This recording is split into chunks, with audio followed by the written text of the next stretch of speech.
Mulai Juni 2023, pemerintah akan memberlakukan pelarangan ekspor biji boksit dan mendorong industri pengolahan dan pemurnian boksit di dalam negeri.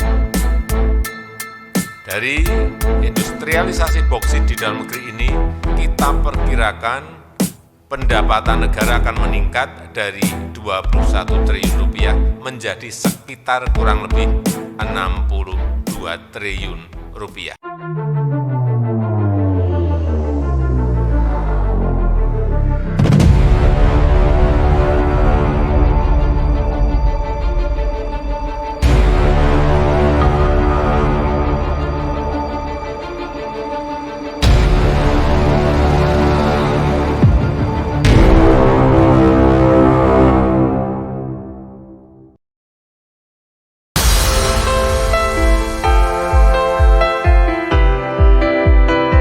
Indonesia kalah gugatan, Jokowi makin bernyali, malah stop ekspor bauksit.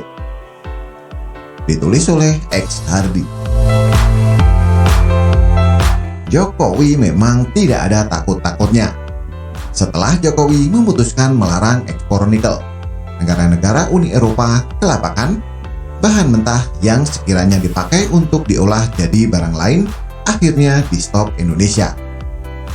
Indonesia adalah salah satu penghasil nikel terbesar di dunia. Dengan dihentikannya ekspor nikel, bayangkan beberapa banyak pabrik yang kelimpungan dan dilanda panik luar biasa.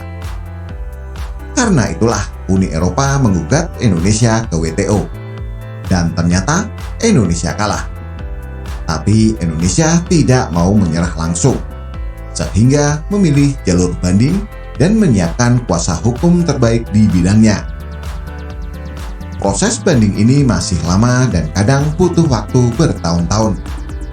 Tapi itu tidak membuat Jokowi kapok, melainkan malah makin menjadi-jadi dan menantang balik.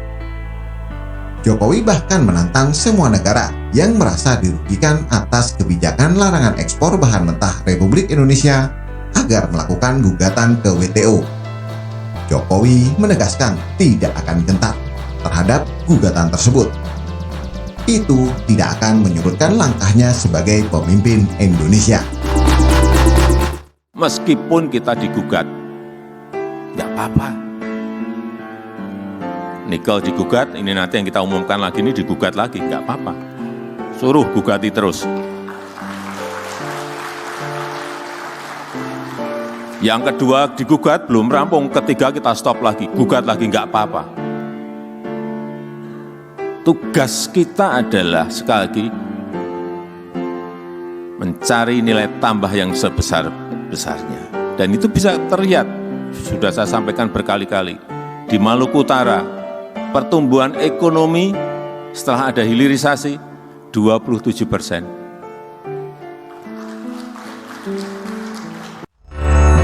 Meskipun kita digugat, tidak apa-apa. Nikel digugat, itu nanti yang kita umumkan hari ini digugat lagi. Tidak apa-apa, suruh gugat terus. Yang kedua digugat, belum rampung.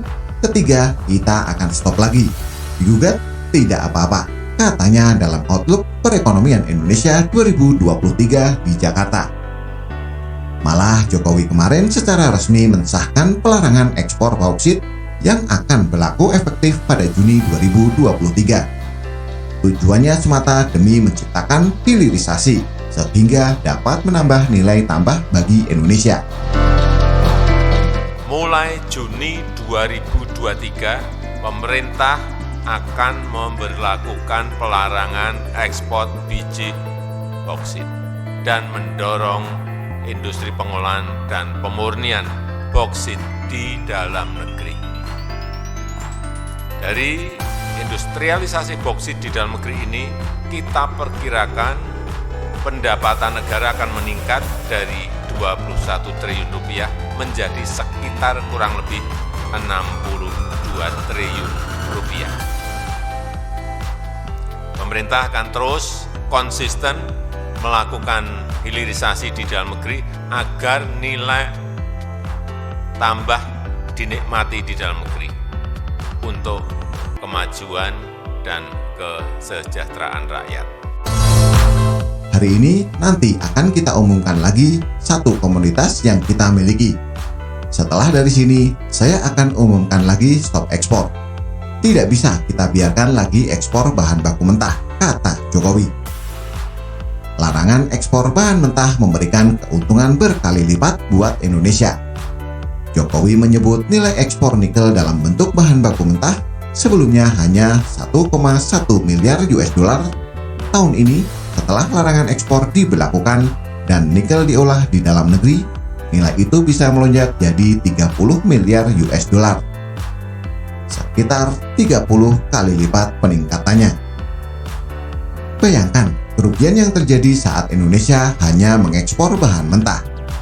Dan ini terjadi selama berpuluh-puluh tahun sejak merdeka hingga sekarang. Indonesia selama ini dirugikan selama berpuluh-puluh tahun karena mengekspor bahan baku mentah. Kita ikut memiliki dividen nggak dapat, royalti nggak dapat, bukaan lapangan kerja nggak dapat apa-apa. Inilah yang harus dihentikan, katanya. Jokowi tetap tegas pada pendiriannya. Hilirisasi akan terus dilanjutkan meskipun Indonesia kalah dalam gugatan larangan ekspor nikel. Jokowi mengatakan Indonesia harus berani mengambil keputusan dan tidak takut terhadap negara manapun. Saat kita menstop ekspor bahan mentah nikel, kita dibawa ke WTO. Baru 2 bulan yang lalu kita kalah. Tapi keberanian kita menghilirisasi bahan-bahan mentah, itulah yang akan terus kita lanjutkan. Meskipun kita kalah di WTO, kata Jokowi. Jokowi memang hanya berlatar belakang warga biasa, pengusaha mebel. Tapi nyalinya kadang melebihi para petinggi militer di negeri ini. Jokowi tidak takut ditekan, dipaksa, diintimidasi, dikeroyok, dan diserang negara lain. Jokowi ingin negara ini mandiri dalam mengolah bahan mentahnya. Jokowi ingin memberikan devisa yang lebih besar dari sekedar ekspor bahan mentah.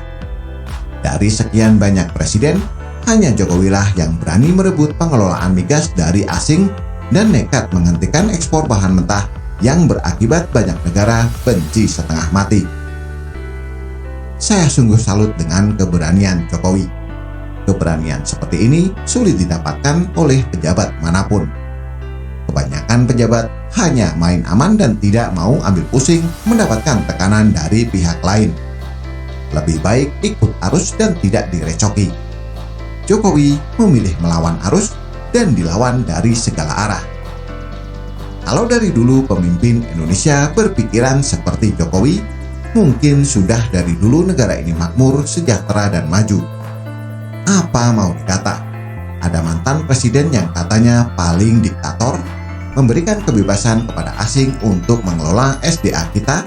Bahkan setelah itu, tidak ada yang berani memaksa negara lain untuk investasi di sini. Ini baru the best presiden. Bagaimana menurut Anda? Silahkan tulis komentar di bawah.